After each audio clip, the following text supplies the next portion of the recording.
ආයුබෝවන් කොහොමද ඔයාලට අද 2024 පෙබරවාරි මාසේ 18 වෙනිදා. ඉතින් අද දවස අපි දෙන්නට නම් ගොඩාක් විශේෂ දවසක්. ඒ වගේම ආදරණීය දවසක්. ආදරණීය මොහොතක්. ඒ මොකද දන්නවද? අපේ චූටි දුව අපි ළඟට ගේන්න හොස්පිටල් යන දවස තමයි මේ.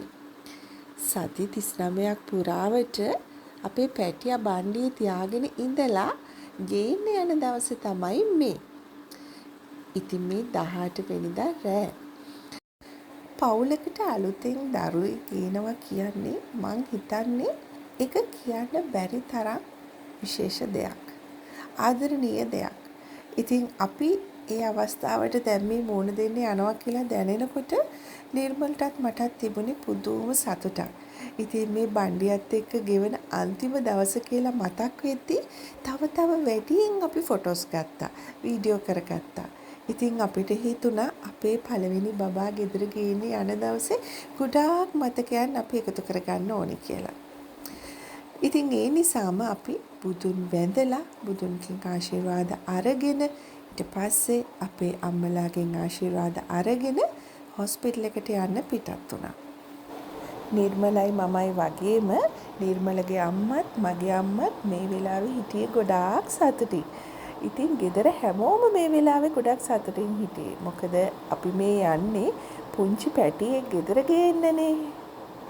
අපි හොස්පිටල් එක විදිහට තෝරගත්තේ ලංකා හොස්පිටල් එක. ඒ වගේම මාව බලපු ડોක්ටර් තමයි ડોක්ටර් නිශේන්ද්‍ර කරුණාරත්න. විශේෂයෙන්ම ડોක්ටර් ගැන කිව්වොත් ඉතාමත් හොඳ කරුණාවන්ත ડોක්ටර් කෙනෙක්.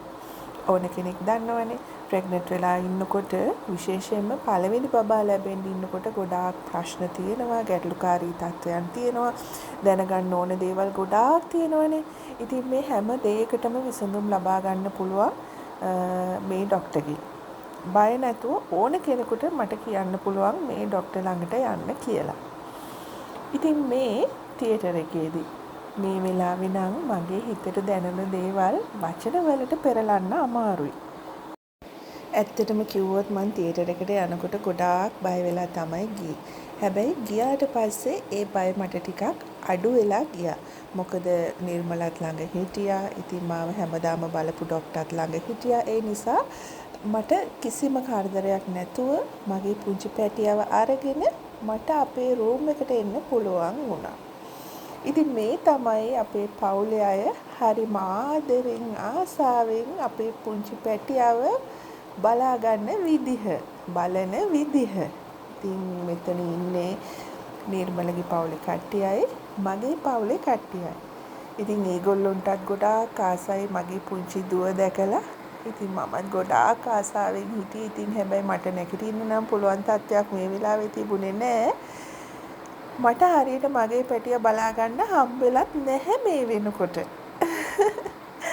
ඉතින් මේ මගේ අම්මා, මේ නිර්මලගේ තාත්තා, ඒ වගේම නිර්මලගේ අම්මා. ඇත්තටම මේ වීඩියෝ එක දැන් බලනකොට මගේ හිතට ලොකු දුකක් දැනෙනවා.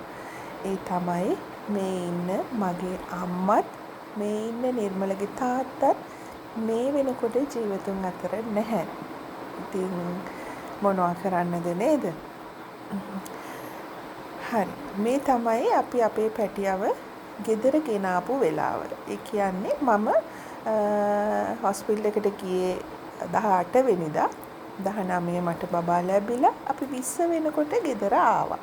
ඉතින් 20ත් අපි රෑ තමයි ගෙදර ආවේ. අපි හොස්පිටල් එකෙන් ඩිස්චාර්ජ් වෙලා ගෙදර එනකොට රෑ 7:30 8 වගේම වුණා.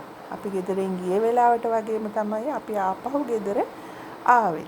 ඉතින් මේ වෙලාවෙත් අපි ගෙදර එනකොට අපේ ගෙදර හැමෝම අපි එනකන් ආදරෙන් මග බලාගෙන හිටියා. ඉතින් හැමෝම ෆොටෝ ගන්නවා, වීඩියෝ කරනවා. ඉතින් කාටද ආස නැත්තේ පුංචි පැටියෙක් අලුතෙන් ගෙදරට එකතු වෙනකොට නේද? අපි ගෙදරට ඇතුල් වෙච්ච ගමන්ම බුදුන් වැඳා. බුදුන් වැඳලා බුදුන්ගෙන් ආශිර්වාද අරගෙන තමයි අපි අපේ බබාව රූම් එකට අරගෙන ගියේ. ඉතින් අපි බබා ගේන්න යනකොටත් බුදුන් වැඳලා බුදුන්ගෙන් ආශිර්වාද අරගෙන තමයි ගෙදරින් පිටත් උනේ. ඒ වගේම ගෙට ඇතුල් වෙනකොටත් බබා අරගෙන එනකොට බුදුන්ගෙන් ආශිර්වාද ගන්න අපි අමතක කරේ නැහැ. මෙන්න මේ විදිහට තමයි අපේ රායා පුංචි දුව අපේ ගෙදරට එක්කගෙන ආවේ. ඉතින් ආයෙමත් දවසක අලුත් වීඩියෝ එකකින් හමු වෙමු.